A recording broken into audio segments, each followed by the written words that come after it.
Hello, it is 8 p.m. on October 12th, 2020. Welcome to the weather update. Pretty miserable day out there. We do have some coastal flood advisories, gale warnings in effect for the offshore areas. Just a miserable day. Looking at the radar right now, we had some rain, and the rain kind of fortunately tapered off as the evening came. We had just have some drizzle now, but it looks like there are some more showers that it will eventually be heading our way again. So we got a little break in it. This is the wider view here. You can see not a whole lot of heavy rain. So I think we're done with the heaviest rain. But we'll have to look at the models. That is the cold front. There's a cold front over there that will have to be watched. Looks like there's some thunderstorms along it. Let's take a look at our current conditions across the area. Pretty raw, windy day. We have some wind gusts up there in the 20. Obviously, nothing terrible inland. I mean, it's just breezy. Nothing really, I wouldn't say windy as far as damage goes. But if you're on the water, you do have wind gusts at the beach. 34 at Seaside Heights. 38, a wind gust to 38 at the buoy here. And the seas are at, wave heights are up to 9.5 feet over there. This buoy here, 44025, is reporting an east-northeast wind at 31 gusting to 38 and an 11.2 foot wave height. So you got some pretty rough seas out there. Interesting, it's a little warmer at this buoy here, 60. It's interesting. You can see it's a little warmer off to the south. You got that warmer air. East wind 29 gusting to 38, and the seas there at this buoy are almost 9 feet. So, yeah, you got some pretty rough conditions offshore. Kind of like a nor'easter kind of type of storm. But the thing with this nor'easter is it had tropical origins because it is the remnants of Delta, what was Hurricane Delta. I want to look at the satellite next. So before we do that, let's look and see how much rainfall we've gotten. And we'll have to start this. I guess we'll start this at midnight. So let's see how much rainfall we've gotten here. And across Long Island so far, waiting for the information to pop up. It looks like the central part of Nassau, we got around an inch, 1.01 at Carl Place, 1.28 in Levittown, 1 inch in Long Beach. Looks like 0.98, almost an inch at Farmingdale. Going out to Suffolk County, it's around 3/4 of an inch, 0.75 in Ridge. Islip got 0.93. Of course, we're not done yet, so I think we'll get some more rain. Look at this, though. The East End got gypped. They barely got anything. So once you head east of Riverhead, it's almost nothing. Same thing to our north. It doesn't look like in Connecticut they were kind of dry, and the numbers go up a little bit toward New York City, where you have a little more like waiting for it to pop up there, 0.76. So 1.03, 1.29 in Brooklyn, 1.05 at JFK.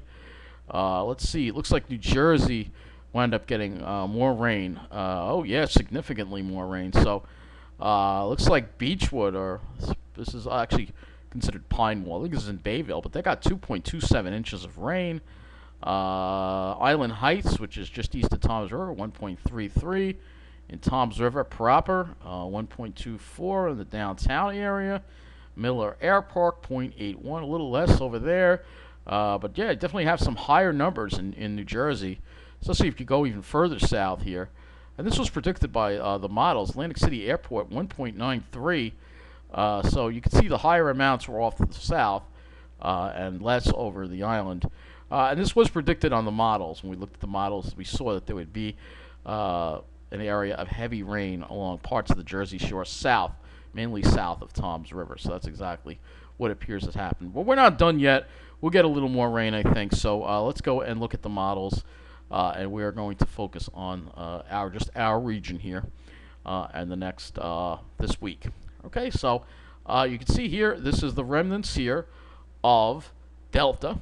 All right, so we're going to move this along. This is the GFS here. And you can still see it keeps us in the rain. We don't really finish up with the rain until tomorrow, like late morning, early afternoon, because it's like developing like a low over us, and then it finally starts drying out later tomorrow afternoon into Wednesday. Then we have dry weather, and the next chance for rain wouldn't be until this cold front moves through on Friday. And this front's going to take its sweet time coming through, but it should start drying out. And Saturday and Sunday should be cold and sunny. So, getting back to this, let's see how much more rain this is going to give us. We'll go to the total accumulated precip. This is from the last model run. So this is the 18 ZGFS, which oddly enough we have a delay in. We don't have it all in completely yet, so it must be some kind of delay. But there's still the potential to get more rain out of this. Let me just do the 24-hour one. So I want to make sure that we are looking at, alright, we'll go to 0Z. So it's still saying that parts of the island could see perhaps another half an inch to an inch of rain, perhaps. That's the GFS's idea of it anyway. But let's look at some of the higher resolution models and see what they have to say. So we'll go to the HRRR. Right, because when you look at the radar right now, it just doesn't look very impressive what's out there. It really doesn't. This is the 22Z HRRR run. And you can see it does bring in some heavier rain in the morning. So kind of in a lull right now, but then the low, so another wave of moisture comes up over us on Tuesday morning and brings some more showers our way. So when that happens, we may see another half to an inch, another half to another inch of rain. And this would mostly be, it looks like, over Long Island, particularly Suffolk County. And then we'll start to dry out, I think, by the afternoon, hopefully. So let's go take a look at total accumulated precip on this. And again, that's what it looks like. Looks like it would be Suffolk County that could see maybe another inch of rain, and hopefully the East End will make up for it because they got gypped. They barely got anything so far. So hopefully they'll get some decent showers over there because they really got nothing out there, and they need it badly. So they need the rain out there. Still very dry, and you got to remember the further east you go, the drier it is, the more severe the rainfall deficit is. So hopefully they get some rain out there. So let's go to the NAM 12 kilometer, and we'll go ahead and look at the NAM 12 kilometer. Similar idea on the NAM 12 kilometer. Let me go to the radar interpretation view. So again, you can see that wave of rain comes in the morning, and then NAM's a little drier, moves it out a little faster, and then we're dry until Friday when the cold front approaches. So that's pretty much what it looks like as far in regards to the rain. The wind issue will continue because you see the tight isobars. So we'll continue to have that onshore flow until tomorrow, late tomorrow morning. So we're still going to be dealing with that onshore flow and the possibilities of coastal flooding. So from that, let's go back to the GFS here, and I'll look at the temperatures. And they'll be rising, so we're going to look at that next. In fact, we're going to start with the dew points to show you that there will be that band of showers in the morning is actually a warm front that's going to move through. So you see what happens here. Look at the dew points. They shoot way up. It's going to get kind of humid tomorrow. Probably by 8, 9 o'clock in the morning, you're going to start feeling the increase in humidity with the south wind there. And dew points could get close to 70, probably well into the 60s, maybe close to 70 in spots. But by the evening, the winds shift over to the northwest, and the humidity starts dropping. Dew points drop into the 50s. And then we have nice low dew points on Wednesday and Thursday. They start rising ahead of that cold front on Friday, and then the front pushes through, and then we have that really nice air mass for the weekend. So we're going to go ahead and look at the temperatures now.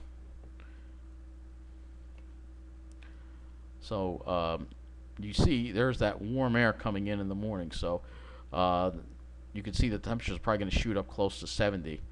And that could cause some instability. Like I said, there could be maybe even a chance of a thunderstorm with that. We'll have to look at the Cape levels and see if that actually happens. And then the temperatures drop a little bit.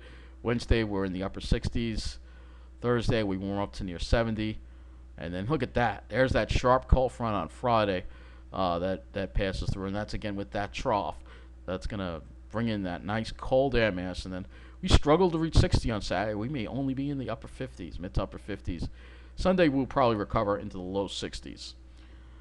So that's what it looks like with the temperatures. Let's go ahead and look at our skies and see if we're going to get any clear skies or something. Get rid of. Right now we're obviously dealing with plenty of clouds. Tomorrow we'll probably be also dealing with plenty of clouds. But it looks like we get rid of the clouds, and then Wednesday we may have some clouds around, but it should be a mostly sunny day. Thursday probably more so.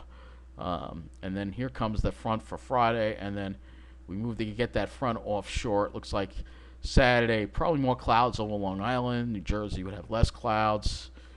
And then Sunday, well, we may be in the middle there of so we may be luck out there and be in a clear sky sandwich right there. Let me look at the NAM model, and we'll take a look at the skies with that. Again, these are the 18Z models we're working with here. So here's tomorrow. You see the clouds. Maybe you'll see a little bit of sun just before it goes down, and then we'll clear it out. And then here's Wednesday. So yeah, it looks like a good deal of clouds around Wednesday. Probably won't be that clear of a day. The NAM seems to pop up some clouds. I don't know if those are high level or mid level. Let me see if they're high level. Yeah, they are high level. So they are high level clouds that will pop up. So that's what you can expect for your Wednesday. And then that moves out. And then, well, we don't have as far as Thursday goes. We don't have as far as that. So that's a look at the cloud situation. And I think that'll bring this weather update to an end. So kind of a miserable day, but things will improve by the afternoon tomorrow. We should get rid of this murk. But we do need the rain. It's been very dry around here. And hopefully the East End will get some rain because, like I said, they've missed out on most of it so far. Take care and thank you for watching.